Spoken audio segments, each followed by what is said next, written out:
Hello everyone. True IAS and PCS में आप सभी का स्वागत है। हम लोग बात कर रहे थे मीथेन साइकिल की, और मीथेन साइकिल के अंदर हम लोगों ने जो सोर्सेज का जो टॉपिक है, फिर चाहे वो नेचुरल सोर्सेज हो चाहे फिर वो एंथ्रोपोजेनिक सोर्सेज हो, उसके बारे में हमने कॉम्प्रिहेंसिव तरीके से पढ़ लिया है। अब एक बात करते हैं एक टॉपिक की जिसके अंदर हम लोग जानेंगे मीथेन सिंक का कंसेप्ट। अब ये मीथेन सिंक का जो कंसेप्ट है ना, इसको अच्छे से प्रैक्टिस करके होल्ड करके रखना अपने दिमाग में from the perspective of mains. Mains में किसी भी वक्त ये आपको क्वेश्चन आ सकता है, आने वाले टाइम में आप ये देख सकते हो क्वेश्चन, या फिर आप मीथेन सिंकिंग के कंसेप्ट को आप कहीं ना कहीं पक्का अप्लाई कर सकते हो जीएस पेपर 3 के अंदर और जीएस पेपर 1 के अंदर। ठीक है, तो हम बात करते हैं मीथेन सिंक की। देखो क्या है, हमने प्रीवियस लेक्चर से इतनी अंडरस्टैंडिंग गेन कर ली है कि मीथेन अगर जलवायु में मिक्स होगा, वातावरण में घुलेगा मिलेगा, एटमॉस्फेयर में जाएगा, हवा के कणों के साथ अगर मीथेन के पार्टिकल्स भी अगर मिक्स हो गए तो उससे मानव जीवन को बहुत ज़्यादा खतरा है। राइट, एक्सटेंशन भी हो चुकी है, और खतरा है ये सिर्फ प्रोजेक्शन नहीं है, खतरा हो चुका है द ग्रेट डाइंग इवेंट में, थर्ड मास एक्सटेंशन इवेंट में ये वाली चीज हो चुकी है। इसका मतलब मीथेन जिस जगह पर है वो वहीं पर रहे। तो मीथेन जो है वो एक प्रकार से अगर हम इसको कुछ ऐसा बनाएं, वो धरती का जो भी धरती पर पाए जाने वाले जो भी सरफेसेस हैं उधर जहां पर वो टिके हुए हैं, या समुद्रों में अगर बर्फ के चादरों में वो स्थित हैं, तो जिस जगह पर वो है हमें उनको वहीं तक सीमित रखना चाहिए, क्योंकि ये अगर कमरा खुला तो इस कमरे से पक्का मीथेन के नाम पर मंजुलिका बाहर आएगी। हमें इस भूत प्रेत को बांध के रखना है कैसे भी करके उसी कमरे के अंदर, चाहे तंत्र मंत्र का उच्चारण कैसा भी करना पड़े, लेकिन इस मंजुलिका को इन कमरों से बाहर नहीं आने देना है। यानी कि हमें वहीं पर उसको उसकी मर्यादा सीमित करके रखनी है, जिसको हम लोग बोलते हैं सिंकिंग। मीथेन के कंटेक्स्ट में सिंकिंग और भी ज्यादा इंपॉर्टेंट बन जाता है, क्योंकि बात यहां पर पॉसिबिलिटी की नहीं है। साइंटिफिक एडवांसमेंट्स किसी भी चीज़ों की सिंकिंग, साइंटिफिक एडवांसमेंट से, इनोवेशन से, अलग अलग टेक्निक्स और प्रोसीजर से किसी भी एटमॉस्फेरिक पॉल्यूटेंट की सिंकिंग करी जा सकती है।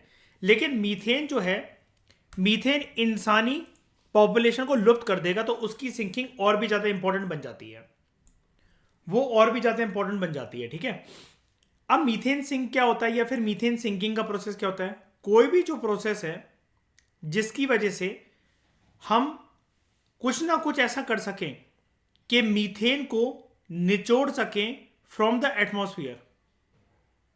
जो मंजुलिका अपने कमरे से बाहर निकल गई है, इसको कैसे भी करके अपने कमरे तक वापस लेकर आ सके। बाहर जो निकल गई है मतलब एटमॉस्फेयर, वापस लेकर आना है। जहां पर जिस जिस जगह पर ये स्थित है वहीं पर उसकी मर्यादा हमें सीमित रखनी है, कैसे भी करके वहां पर निकले ना बाहर। अब इससे हमने देखा था ह्यूमन एफर्ट्स ये फेल हो जाते हैं। ह्यूमन एफर्ट्स वैसे मतलब क्यों? क्योंकि जो एंथ्रोपोजेनिक कॉजेज हैं वही तो प्रमुख कारण है मीथेन की एमिशंस का। मीथेन के एमिशंस का ह्यूमन एक्टिविटीज ही तो मेन कारण है, बताओ हाँ कि ना? और इंसान कभी भी जहां पर मीथेन की जो शीट्स हैं, मीथेन जहां जहां पर घुसा हुआ है, एक्टिविटीज वो कहीं और कर रहे हैं और मीथेन कहीं से और बाहर निकलेगा। लेकिन क्या मीथेन जो है फिर क्या किसी रीजन, किसी कंट्री की बाउंड्री की रिस्पेक्ट करेगा क्या? मौत देने से पहले, या फिर इंसानी पूरे के पूरे जो पॉपुलेशन जो है, भंडार है, उसको लुप्त करने से पहले? नहीं ना। तो कोई भी प्रोसेस जो है जो कंज्यूम करता है मीथेन को एटमॉस्फेयर से, उसको हम लोग कह सकते हैं सिंक ऑफ मीथेन, या मीथेन सिंकिंग भी कहते हैं उसको। ठीक है, सिंक ऑफ मीथेन कह लो, या मीथेन सिंक, या मीथेन सिंकिंग, एक ही बात है। अब सॉइल जो है it acts as a major sink. कुल मिलाकर यहां पर सॉइल का मतलब एक और चीज इंटरप्रेट होकर आती है, अर्थ। अर्थ को वैसे भी हम लोग सॉइल बोलते हैं। धरती पर जिस भी जगह पर हम उसको निचोड़ सकें तो हमें उसको लाकर बंद कमरे के अंदर इस मंजुलिका को लाकर बंद कर देना है। Soil acts a major sink for atmospheric methane. जो एटमॉस्फेयर में जो मीथेन घूम रही है, उसका कितना भी जो क्वांटिटी जो है वो अवेलेबल है, उसको सॉइल में, अर्थ में, धरती में दफन करा जा सकता है अच्छा खासा मात्रा में। कैसे? थ्रू मिथेनोट्रोपिक बैक्टीरिया जो कि सॉइल के अंदर रहते हैं।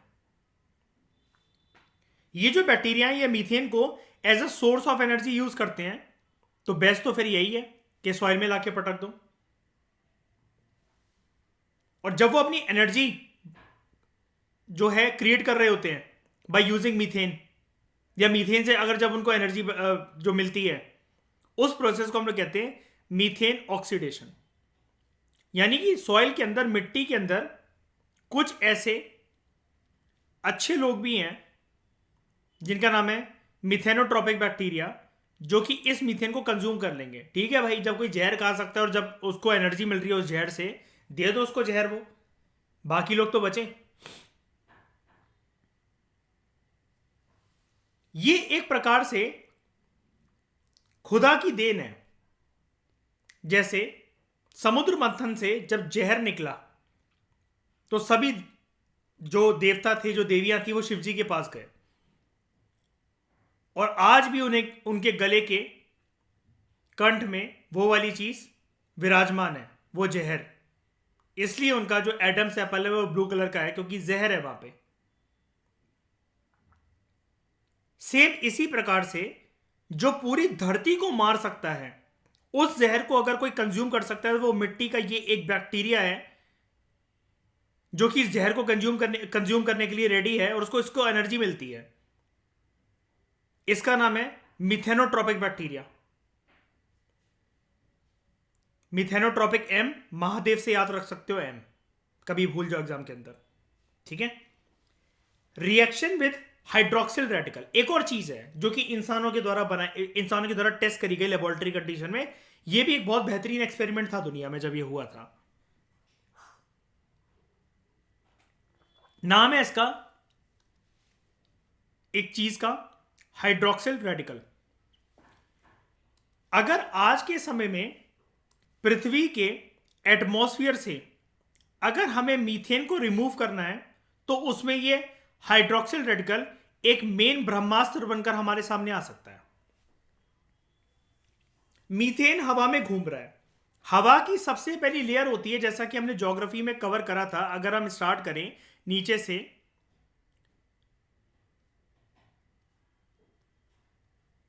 ट्रस्ट मी कहते हैं ना हम उसे, troposphere, stratosphere, thermosphere, mesosphere, exosphere, right. सबसे पहली जो लेयर हमें देखने को मिलती है वो मिलती है ट्रोपोस्फियर। मीथेन जो है, ऑब्वियस ही बात है, अगर किसी भी लेयर तक जाएगा जो उसकी सीमा जाएगी, ऑब्वियस ही बात है सबसे पहले तो ट्रोपोस्फियर की लेयर है। तो यहां पर हम लोग ऑक्सीडेशन के एक प्रोसेस को देखते हैं with in the troposphere layer. ये करता कौन है ऑक्सीडेशन का प्रोसेस को इनिशिएट? Hydroxyl radical. क्या होता है ये? जो हाइड्रोक्साइड आयन होता है ना, उसका एक न्यूट्रल फॉर्म होता है ये, और समझते हैं। Hydroxyl radical in terms of chemistry ये एक नेगेटिवली चार्ज ऑक्सीजन होता है। यानी कि नेगेटिवली चार्ज ऑक्सीजन का अगर ये एटम है, अगर यहां पर लिखा हुआ है, तो मैं इसको ऐसे करके लिख सकता हूं -O। नेगेटिवली चार्ज इसका मतलब क्या? मैं ये भी कह सकता हूं इसके अंदर इलेक्ट्रॉन है। बताओ, कह सकता हूं हाँ कि ना? All science graduates sitting here, a hydroxyl radical is a negatively charge oxygen atom. इसकी बॉन्डिंग हो जाती है हाइड्रोजन एटम के साथ। तो ये कुछ ऐसा लगता है आपको। आप इसको OH माइनस कह लो या -OH कह लो, कोई फर्क नहीं पड़ता। कोई केमिस्ट्री ऑनर्स का पेपर नहीं देना है आपको। वैसे भी अगर एक सॉल्यूशन के तौर पर ना, इसको हाइड्रोक्सिल रेडिकल को बस कोट करना पड़ेगा एक, इससे ज़्यादा कुछ इसका वो नहीं है, वजूद नहीं है इससे ज़्यादा इसका। ठीक है।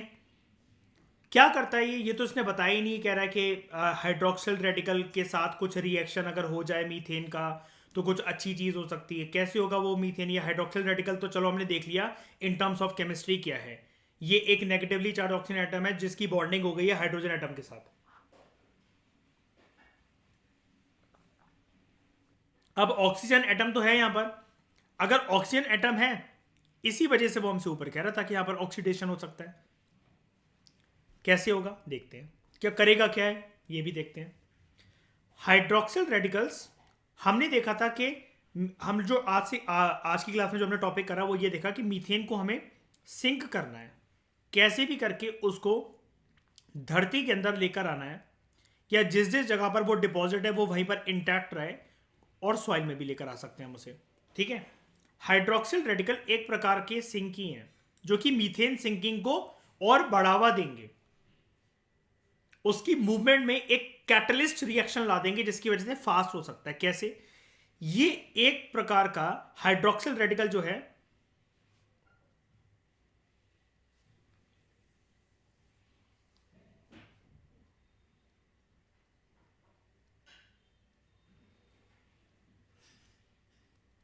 ये स्कॉचब्राइट है, ये झामा है जिससे बर्तन मांजे जाते हैं।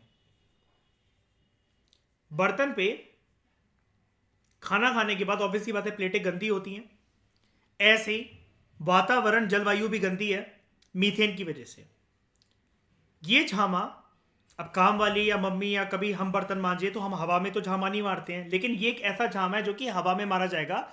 अगर आपने कमरे में अगरबत्ती या धूप जला रखी, अगर उसका धुआं हो रहा है, आप इस झामे को ऐसे करके मारोगे तो वो धुआं के सारे पार्टिकल्स जो कार्बन पार्टिकल्स होंगे उसको सिकोड़ लेगा। फॉर एग्जाम्पल बोला है मैंने। ठीक है, ये हाइड्रोक्सिल रेडिकल क्या करेगा, ये भी इसी प्रकार का झामा है, इसको बस हमें एटमॉस्फेयर में मारना है। ठीक है, और ये वहां से मीथेन खींच लेगा उस झामे के अंदर। फिर झामे को, जब आपका झामा गंदा हो गया, काला सा हो गया, आपने उससे पंखे पोंछे हैं, बर्तन पोंछे हैं, किचन की जालियां पोंछी हैं, कुछ भी अनशंट काम करा है आपने उससे, आप उसके बाद उसको किसी पानी में, गर्म पानी ठंडे पानी में उससे निचोड़ के वो कचरा उसका निकाल दो, कहानी खत्म। हाइड्रोक्सिल रेडिकल एक प्रकार के सिंक है, ये स्कॉच ब्राइट है, because they scrub the atmosphere, clean of pollutant molecules, साफ कर देते हैं। और उसके बाद कैसे साफ करते हैं, अब ये कहना तो एक मजाक वाली बात हो गई ना, ये तो हम साइंटिफिक बात तो कर ही नहीं रहे। अंडरस्टैंडिंगली हमारे ठीक है कि ये एक ऐसा स्कॉच ब्राइट है जिसको हम हवा में मारेंगे पॉल्यूटेंट्स सिकुड़ जाते हैं। भाई ऐसी तो कोई चीज होती नहीं है हमारे घर पे। ये उसका ब्रेकडाउन कर देते हैं, ये उन पार्टिकल्स का ब्रेकडाउन कर देते हैं। कैसे करते हैं अभी देखते हैं हम उसको, लेकिन उससे पहले ये जान लो कि OH को, हाइड्रोक्सिल रेडिकल्स को क्लेंजर ऑफ द एटमॉस्फेयर भी कहा जाता है। अगर क्लेंजर ऑफ द एटमॉस्फेयर कहा जाता है तो मयूर, मैंने इसको जो नाम दिया स्कॉच ब्राइट का गलत दिया है।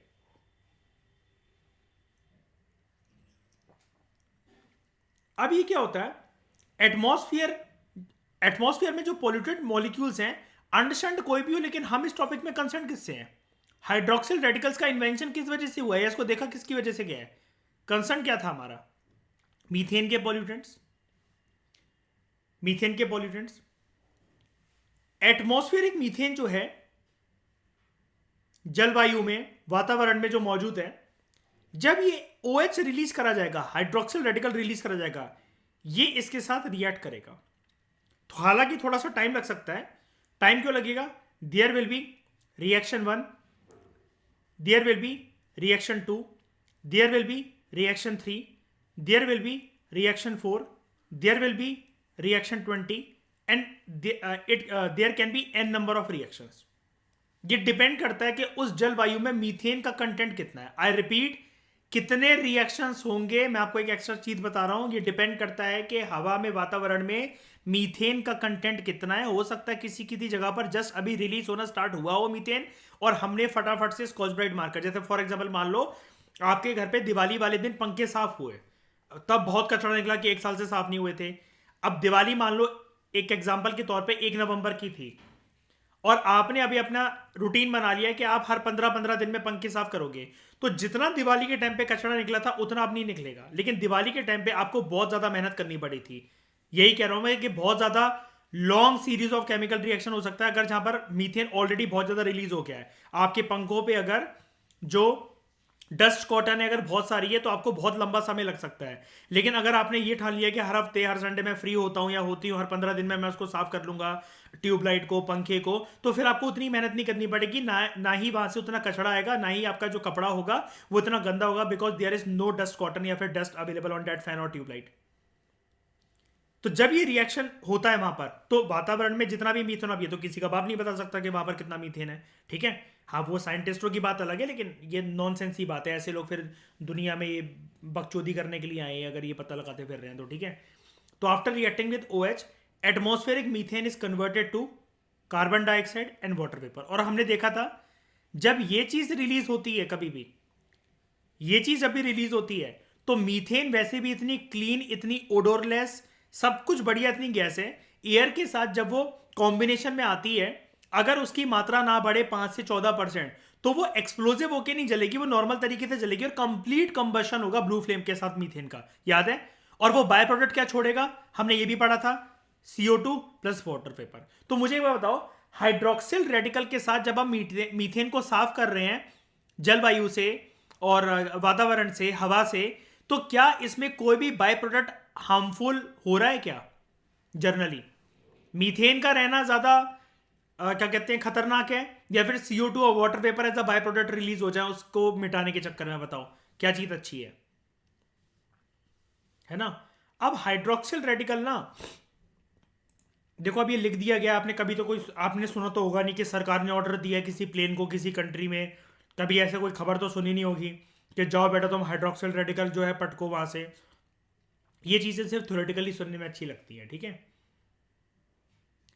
Some of the methane present in the troposphere क्या करता है जब ये साफ हो रहा होता है ना, तो ऊपर वाली layer, next layer, trust me का जो हमारा कंसेप्ट होता है, TR के बाद, ट्रोपोस्फियर के बाद स्ट्रेटोस्फियर। जब ब्लॉक में, हमारे गलियों में म्युनिसिपल कॉर्पोरेशंस की कुत्ते पकड़ने वाली जब वो गाड़ियां आती है ना, तो उसका सायरन सुन के ही और कुत्तों को भनक लग जाती है कि हमें पकड़ा जाएगा, तो कुछ कुछ कुत्ते एरिया छोड़ के चले जाते हैं 15-15 दिन के लिए। तो some of the methane present in the troposphere passes into stratosphere. अब इनको लगता है बच गए, कुत्तों को लगता है बच गए, लेकिन वही वाली बात है ना, बकरे की मां कब तक खैर मनाएगी, कभी तो आएगी। Where the same process scrubs the atmosphere clean of the methane there. उधर भी ये जो हाइड्रोक्सिल रेडिकल है, इससे एक चीज निकल कर आती है लास्ट वाली लाइन से, दैट हाइड्रोक्सिल रेडिकल जो है उसको भेजा जा सकता है ट्रोपोस्फियर में भी और स्ट्रेटोस्फियर में भी। ये हालांकि इतना एक्सट्रीम लेवल का क्वेश्चन हो जाएगा ना ये, बहुत ज्यादा, कि इसको इंस्टीट्यूट्स वाले तो ये कहेंगे यू शुड लीव इट। मैं आपको एक एक्स्ट्रा एज दे रहा हूं, मैं आपको ये बता रहा हूं कि हाइड्रोक्सिल रेडिकल तो पहली बात है किसी ने नाम तो सुना ही नहीं होगा, पहली बात है, ठीक है। अगर ये क्वेश्चन आया तो आपको एक चीज मैं ये बता रहा हूं कि हाइड्रोक्सिल रेडिकल्स जो है इनको लॉन्च करा जा सकता है, इस स्कॉच ब्राइट के कपड़े को ट्रोपोस्फियर में भी यूज करा जा सकता है, स्ट्रेटोस्फियर में भी यूज करा जा सकता है। जैसे स्कॉच ब्राइट के भी अलग अलग प्रकार होते हैं, एक सिर्फ बर्तन धोने के लिए, एक होता है कि अगर आपके पास कढ़ाई वगैरह है तो उस जूने में भी ना छोटे छोटे लोहे के पार्टिकल्स लगकर आने लग गए हैं, अलग अलग प्रकार के होते हैं। स्कॉच ब्राइट बहुत सारी चीज़ें लॉन्च करता है इन कपड़ों और छामों की फॉर्म में, ठीक है। जैसे हार्पिक भी अलग अलग तरह के आते हैं, ठीक है। एक से टॉयलेट क्लीनर होता है, एक हो सकता है कि बाथरूम क्लीनर भी हो और वो भी हो, तो अलग अलग उसके प्रकार होते हैं। ऐसे ही हाइड्रोक्सिल रेडिकल भी अलग अलग प्रकार के हैं, आप इसको ट्रोपोस्फियर में भी यूज करो और स्ट्रेटोस्फियर में भी यूज करो। ये एक ऐसा स्कॉच ब्राइट है जिससे बर्तन भी मंजेगा, जिससे कढ़ाई भी मंजेगी।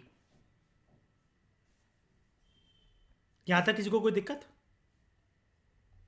और एक चीज और, जैसा कि हमने जब ये स्टार्ट करा था टॉपिक, यहां पर मैंने आपको एक बात बताई थी, ये देखो, in the presence of oxygen methane जो है it burns off to give carbon dioxide in water. तो क्या मैं ऐसा कह सकता हूं, इस लाइन पे मैं वापस इसलिए आया हूं, क्या मैं ऐसा कह सकता हूं ये जो हाइड्रोक्सिल रेडिकल है वो एक प्रकार से ऑक्सीजन की प्रेजेंस में जो उसको साफ कर रहा है, एक प्रकार से उस मीथेन को बर्न ही कर रहा है, वो बर्न कर रहा है, तभी तो उसका ब्रेकडाउन हो रहा है। तभी तो उसका ब्रेकडाउन हो रहा है, बताओ। और इसलिए तो वो बाय प्रोडक्ट निकले हैं, CO2 और वाटर। जल्दी बताओ, ऐसा कह सकता हूं क्या मैं हाइड्रोक्सिल रेडिकल को?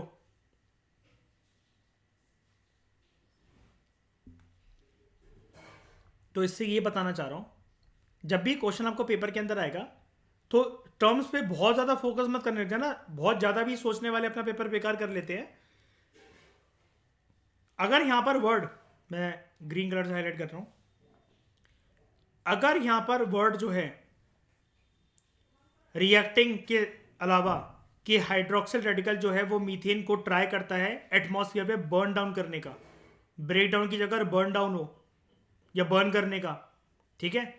तो वाटर, तो जो बाय प्रोडक्ट होते हैं वाटर वेपर और CO2, वो तो इसी प्रोसेस से निकलते हैं। तो उसमें इतना मत सोचना कि यार हमने तो कन्वर्जन पढ़ा था, हमने तो रिएक्शन पढ़ा था, अब मुझे ये तो नहीं पता कि हाइड्रोक्सिल रेडिकल बर्न करता है कि नहीं करता।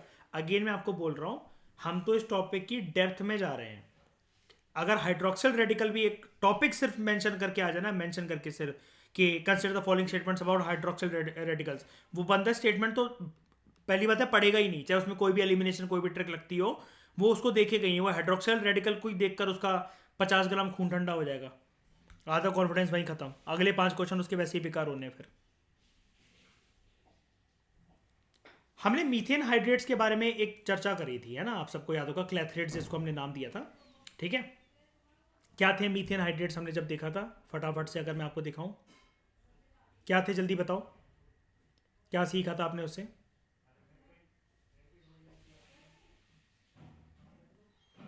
ठीक है। हाइड्रोजन बॉन्डेड वाटर और मीथेन के जब कांटेक्ट में आती हैं एक साथ हाई प्रेशर और लो टेम्परेचर कंडीशंस में, तो मीथेन हाइड्रेट्स या क्लैथरेट्स का निर्माण होता है उसके, ठीक है। और एक क्रिस्टलाइन आइस फॉर्म्स की फॉर्म में होते हैं, परमाफ्रॉस्ट वगैरह में भी हो सकते हैं, जैसा कि हमने गूगल इमेजेस से इसको देखा था, ठीक है। अंकिता, वो कवर कर लिया लेक्चर कल रात वाला? ठीक है। तो मीथेन हाइड्रेट्स, क्लैथरेट डिपॉजिट्स या मीथेन हाइड्रेट जो भी कह लो, ये एक प्रकार से पहले ना सिंक हुआ करते थे। सिंक क्यों यार, मुझे एक बात बताओ, चलते हैं जरा गूगल इमेजेस पे।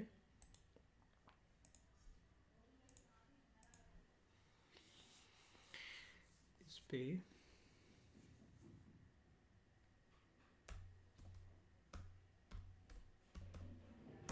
परमाफ्रॉस्ट,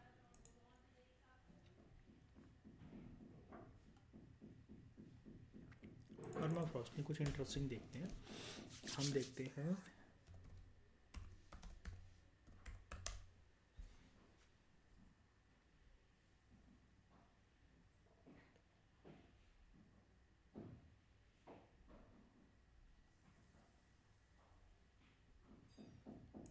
ये दोनों एग्जांपल यहाँ पर कवर हो जाएंगे। ये अगर नीचे की जो लेयर है ये अगर एक्सपोज हो रही है और उसमें बर्फ भी है, क्या मैं इसको भी परमाफ्रॉस्ट कह सकता हूँ क्या, बताओ? इस पे कुछ कुछ वेजिटेशन तो दिख रही है ना मुझे, देखो, क्या मैं ऐसा कह सकता हूँ उसको परमाफ्रॉस्ट, बताओ? ठीक है। और पोलर बियर बताओ अब इसमें कहाँ घूमता है, उड़ीसा में कि वेस्ट बंगाल में? पोलर रीजन में, है ना। शाइनी देखा कभी वेस्ट बंगाल में इसको घूमता हुआ? हाँ, कोई बंदा तुम्हें हंसाने के लिए ड्रेस पहन कर आ जाए वो अलग बात है, लेकिन वैसे तो नहीं देखा होगा ना। तो क्लैथरेट डिपॉजिट्स वर वन सिंक्स जहां पर मीथेन जो था वो एक आइसोलेटेड फॉर्म में वो करता था। यानी कि क्या है, जब तक ना ये क्लैथरेट डिपॉजिट जो है वो ये कह रहा है कि एक टाइम पर पृथ्वी पर ना ये सिंक, ये सिंक की तरह ही थे बाय बर्थ बाय नेचर। यानी कि मीथेन अगर था भी ना तो उसकी भनक किसी को नहीं थी। ये मोंजुलिका अपने कमरे में बंद थी आराम से। इंसानों ने लेकिन ऐसी पहल करी कि ये मोंजुलिका कमरे से बाहर आ गई। क्लैथरेट डिपॉजिट जो मीथेन हाइड्रेट जो थे ये परमाफ्रॉस्ट रीजन में, पोलर रीजन्स में, आइस शेल्स में, आइस शीट्स में, अलग अलग जगह पर ये सिंक्ड फॉर्म में ही थे, ये दबे हुए थे। ये राज राज ही था। लेकिन इंसानों की जब भी ये हरकतें हुई, इंसानों की जब ये हरकतें हुई तो फिर उसकी वजह से फिर ये बाहर आने लग गया, ग्लोबल वार्मिंग। तो however as the planet warms, जैसे जैसे जो है धरती पर ग्लोबल वार्मिंग की वजह से जो हमारी पृथ्वी है वो गर्म होती चली गई, तो जो समुद्र के दूर दराज के इलाकों में, अब समुद्र में दूर दराज का इलाका क्या होता है, कभी कभार सी फ्लोर या किसी आइस शीट में कोई जो ग्लेशियर था उसमें, ठीक है, ठंडे ठंडे सेडिमेंट्री डिपॉजिट्स के अंदर ये वो मेल्ट होना शुरू हो गए सबसे पहले तो। और मीथेन जो था वो बुलबुलों की फॉर्म में, बबलिंग फॉर्म में सरफेस तक आता चला गया, ऐसे कि नीचे स्टोर्ड थे। मैं इसके लिए कलर यूज करता हूं येलो। ये नीचे स्टोर्ड थे, बबलिंग फॉर्म में आता चला गया। और फिर आपको तो पता ही है अभी तक के लेक्चर से,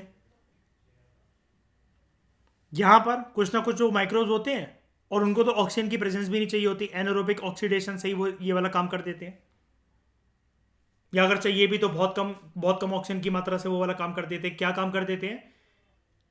कंज्यूम करके किसी भी चीज को या डिकम्पोज करके मीथेन को रिलीज कर देना। कुल मिलाकर जब इन सब चीजों के लिए, माइक्रोब्स के लिए और इनका पिघलना, ठंडे ठंडे जो आइस शीट्स थी इन सब का पिघलना, इसकी वजह से मीथेन रिलीज होता चला गया। अब जब ये बबलिंग फॉर्म में ऊपर आ रहा है तो आप जानते हो समुद्र के ऊपर के सरफेस का भी तो थोड़ा थोड़ा इवेपोरेशन होता है कि नहीं होता? बताओ, किसी को इस चीज में कोई भी शंका है? इवेपोरेशन होता है कि नहीं होता? होता है ना? तो बस जब उसके साथ वो इवेपोरेशन हो रहा है तो मीथेन एटमॉस्फेयर में जा रहा है। इसके अलावा बायोमास को बर्न करोगे तो मीथेन ऊपर जा रहा है।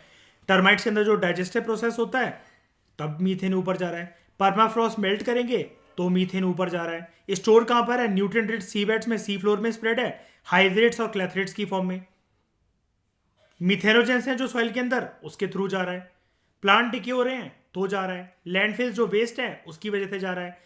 एनिमल्स में जो डाइजेस्टिव प्रोसेस है उसकी वजह से जा रहा है। फॉसल फ्यूल बर्न करने की वजह से जा रहा है।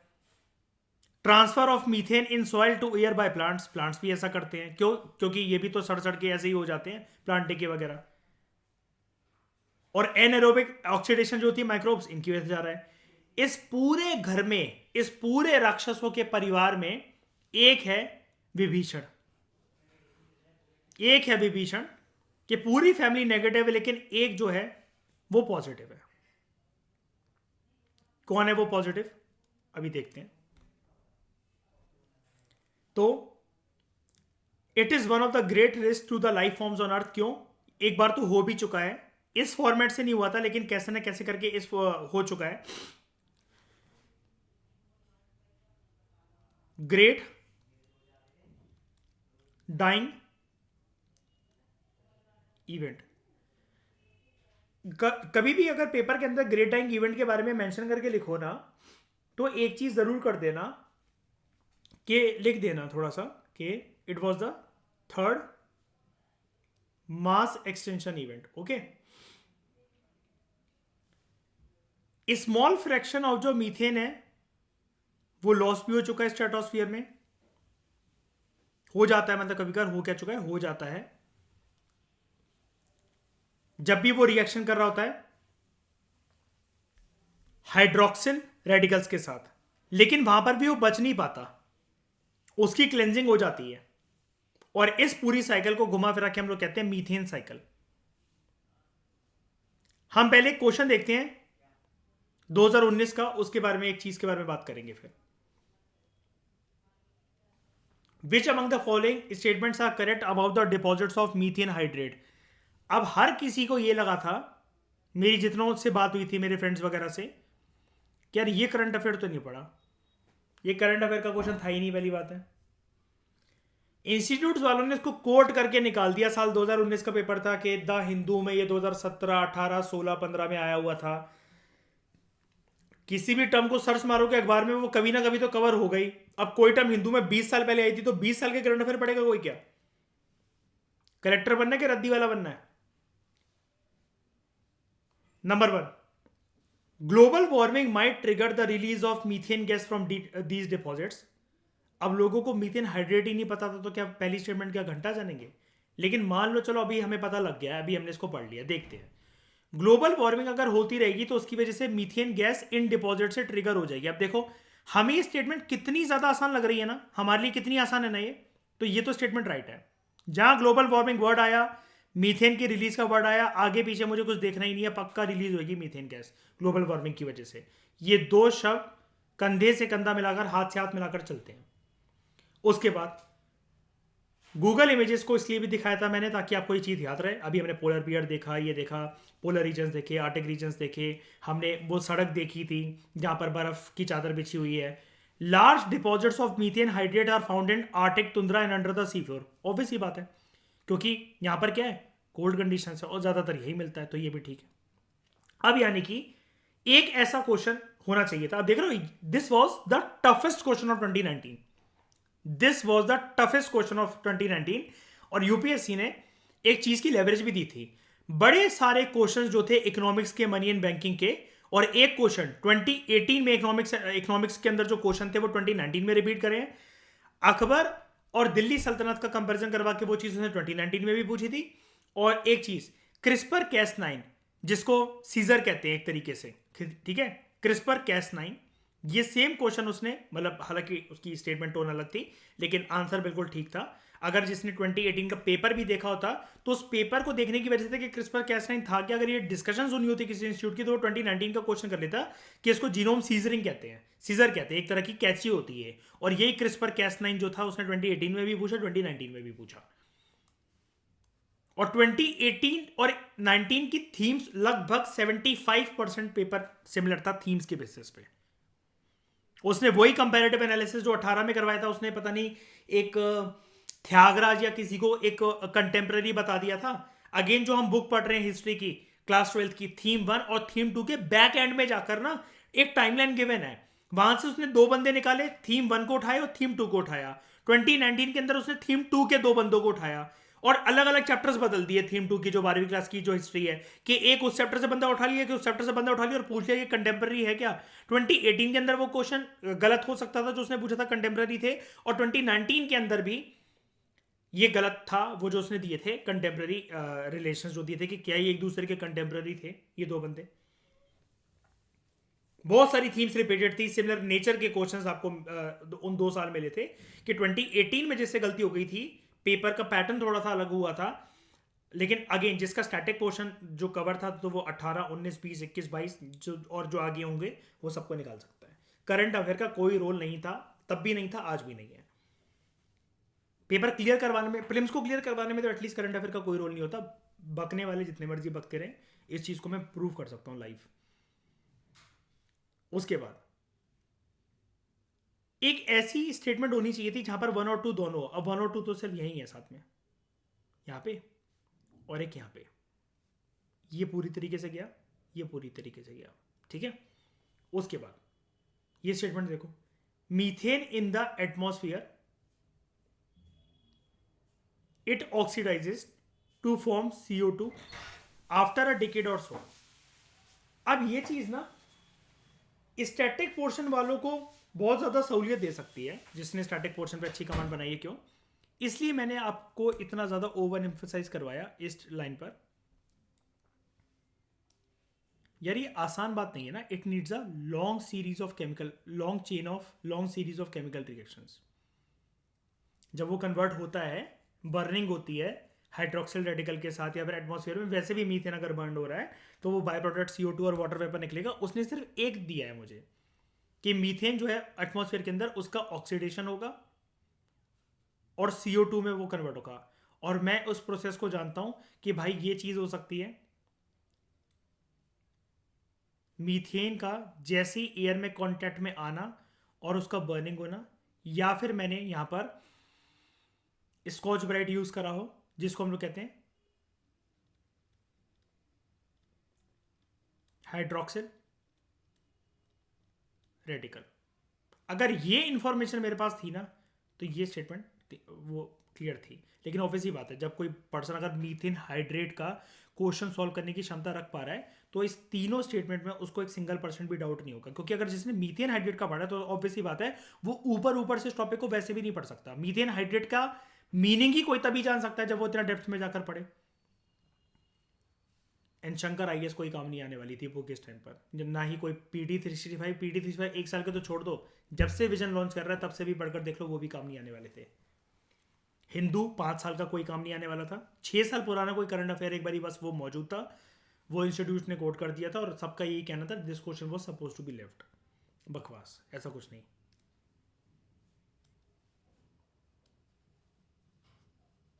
इस ट्रैक्टर की कोई मेहनत ही नहीं करना चाहता। अब देखो आपको एक चीज़ लगी होगी कि सर आपने ना इसमें डायग्राम एक छोड़वा रखा है ऊपर, आपने उसके बारे में कोई चर्चा ही नहीं करी, आप ऐसे ही आगे बढ़ गए थे। ये वाला जो डायग्राम है ना ये बेकार है। वो हर एक टॉपिक के हर एक साइकिल के 3-3 4-4 डायग्राम देता है, आपको पता है, ठीक है। जैसा कि उसने नाइट्रोजन साइकिल के अंदर ये वाला डायग्राम दिया था जब मैंने उसको रिजेक्ट करवा दिया था।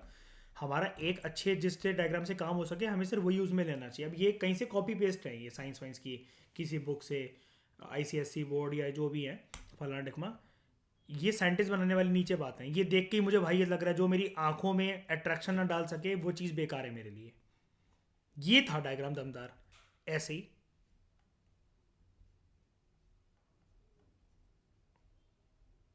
ये डायग्राम भाई आता है, इससे एक शब्द भी समझ में नहीं आने वाला, जितना पढ़ भी रखा होगा वो भी भूल जाओगे। नीचे आ जाओ, ये होता है डायग्राम। बनाना नहीं है, प्रैक्टिस नहीं करना है, लेकिन जो चीज़ें हम पढ़ के आए हैं बस उसकी रिकॉलिंग देखो। Waste, plant decay, fossil fuel, digestive process, plants खुद भी ट्रांसफर कर सकते हैं, बायोमास का बर्निंग, टर्माइट्स, बुलबुले उठना गर्मी की वजह से, ग्लोबल वार्मिंग की वजह से, और वाइट कलर यूज करते हैं यहाँ पर, येलो करते हैं, रुको, एनारोबिक ऑक्सीडेशन बाय माइक्रोब्स और मिथेनोजेंस इन सॉइल। 10 चीजें यहां पर हमें गिवन है। मैं आपसे एक बात कर रहा था कि यहां पर एक विभीषण है। हमने अभी ऊपर एक चीज पढ़ी थी,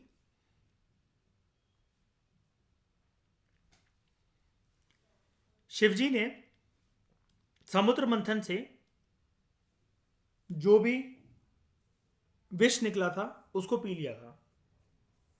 उनको कोई दिक्कत नहीं थी उस चीज में, जब सभी देवी देवताओं ने उनको अप्रोच करा था। सिमिलरली मिट्टी में भी एक ऐसा बैक्टीरिया है जिसको ये मीथेन जो है वो पसंद है एटमॉस्फेयर का, जो कि पूरे संसार को मिटाने की दम रखता है, लेकिन इसको एनर्जी देता है वो मीथेन ऑक्सीडेशन के प्रोसेस से। नाम है भाई साहब का मीथेनोट्रोपिक बैक्टीरिया। ये है मीथेनोट्रोपिक बैक्टीरिया, मीथेनोट्रोप्स। हर जगह एरो आपको ऊपर की साइड जाता हुआ दिख रहा है कि methane release release release release. ये मीथेन एरो जो है इसकी तरफ आ रहा है, ये रेड सिग्नल है, बिग नो। ये तो मीथेन जो है रिलीज करेगा, ये खाएगा। एक ही घर के अंदर ये रावण है, ये विभीषण है।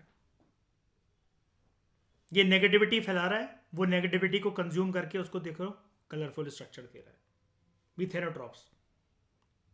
जिसकी ऑक्सीडेशन होती है वो ड्राई सॉइल के अंदर होती है। कीवर्ड ये भी है, इतना डेप्थ में जाने की जरूरत नहीं है, लेकिन बस ये कि दे रखा है और मैंने पढ़ रखा है, तो मैं ये चाहता हूँ कि जितना मैं जानता हूँ उतना आप भी जानो। ये जो ऑक्सीडेशन का प्रोसेस है, एक चीज़ बस यहाँ पर ऐड कर लेना, इसका भी मैं रीज़न आपको समझा देता हूँ क्यों। बहुत छोटी सी बात है लेकिन बहुत गंभीर बात है। कहाँ गया भाई ये विभीषण? हाँ, मिथेनोट्रॉपिक बैक्टीरिया, ठीक है। ये जो मीथेन ऑक्सीडेशन होगी ये ड्राई सॉइल के अंदर पॉसिबल है। इसका सिंपल सा रीज़न है, हर कोई जानता है, लेकिन वही एग्जामिनेशन हॉल में बैठ के सिट्टी बिट्टी गुल हो जाएगी इसको देखकर अगर कोई ऐसी स्टेटमेंट आ गई। वो इसलिए क्योंकि सॉइल अगर वेट होगी ना, तो वेट सॉइल का मतलब है कीचड़, कीचड़ का मतलब है फिर गंदे वाले बैक्टीरिया, गंदे वाले बैक्टीरिया मतलब बदबू, किसी न किसी चीज़ की डिकम्पोजिशन होगी और उससे मीथेन रिलीज होता है, ना कि एब्जॉर्ब होता है। सिंपल। तो सॉइल ड्राई होनी चाहिए, हल्की फुल्की वेट हो, ध्यान से सुनना, वेट हो तो इसकी संख्या बढ़ जाए तो कोई दिक्कत नहीं है, मिथेनोट्रॉप्स बढ़ा दो फिर उसके अंदर, लेकिन ज्यादा वेट नहीं होनी चाहिए। ये काम मिथेनोट्रॉप्स ना बेचारे कर नहीं पाएंगे। अच्छा नेचर है, सब कुछ है, लेकिन ना पैडी फील्ड्स में, राइस फील्ड्स में नहीं कर पाएंगे, वहां पानी से सबको डूबा रहता है। ड्राई सॉइल में ही ऑक्सीडेशन की पॉसिबल है। एंड अगेन आप जानते हो जब भी मीथेन की ऑक्सीडेशन कोई कर रहा है तो वो बाय प्रोडक्ट क्या निकालेगा? कार्बन डाइऑक्साइड और वाटर। इसलिए क्योंकि ड्राई सॉइल में खुद भी वाटर मॉलिक्यूल काइंड ऑफ ये रिलीज करते हैं खाने के बाद, और ये देखो, ऐसा कभी कहीं नहीं आया है आज तक सिंस इंडिपेंडेंस यूपीएससी का जो भी पेपर हुआ है, ट्रस्ट में ऐसा कोई क्वेश्चन नहीं आया। एक दिमाग बस मेरा चलता है थोड़ा सा इन सब चीज़ों में, अगर हम जा ही रहे हैं तो बहुत डेप्थ में चले जाएं, कि ऐसा कौन सा सॉइल के अंदर माइक्रो ऑर्गेनिज्म या बैक्टीरिया होता है कि जब वो ऑक्सीडेशन के प्रोसेस में अपना खाना कंज्यूम करता है तो वो बाय प्रोडक्ट वाटर मॉलिक्यूल निकालता है या वाटर निकालता है। Methanotroph is the answer. H2O release करता है अपने ड्राई ऑक्सीडेशन प्रोसेस में, ड्राई सॉइल के साथ क्या कहते हैं ऑक्सीडेशन के प्रोसेस में। कभी सुना है किसी माइक्रो ऑर्गेनिज्म ने वाटर रिलीज करा हो? बताओ। खाना खाने या बनाने के प्रोसेस में बताओ, देखा कभी ऐसा? ये दम रखता है लेकिन ऐसे करने की। ओके। और लैंडफिल्स फिर हमने देखा था, फिर हमने एक ये वाली बात भी करी थी, ये प्लास्टिक की बॉटल याद है? कंपनी याद है वो? नीमैन। और वो कुछ ऐसा था, मैं हाँ एक चीज़ दिखाने लगा था कल आपको।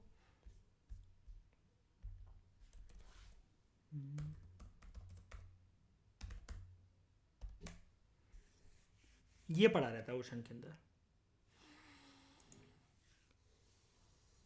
ये सारा प्लास्टिक। इसी से उन्होंने जो पीईटी इंग्रेडिएंट होता है उसको उन्होंने यूज़ करा। और ये कभी कभार ना टोर्टोइस की नाक में भी फंस जाता है। ये जो स्ट्रॉस वगैरह होती है ना, बड़ी दिक्कत होती है इसको, इसकी वजह से कई सारे टोर्टोइस भी मर जाते हैं। जैसे मैं आपको एक चीज़ दिखाता हूँ, टोर्टोइस नोज स्ट्रॉ, ये बेचारे के उसमें फंस जाती है। आप ऐसी वीडियोस देखना, ये नोज में इसके स्ट्रॉ फंस जाती हैं, बड़ी दर्दनाक सी वीडियोस होती हैं। ये देख रहे हो स्ट्रॉ फंसी हुई है, इसको जब निकालेंगे तो सोचो ज़रा से कितना दर्द होता होगा। ये देख रहे हो,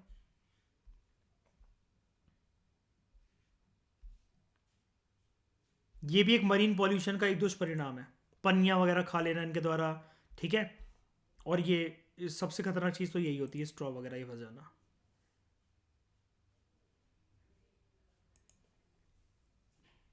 इस डिस्कशन में फिलहाल इतना ही। Thank you very much for discussion.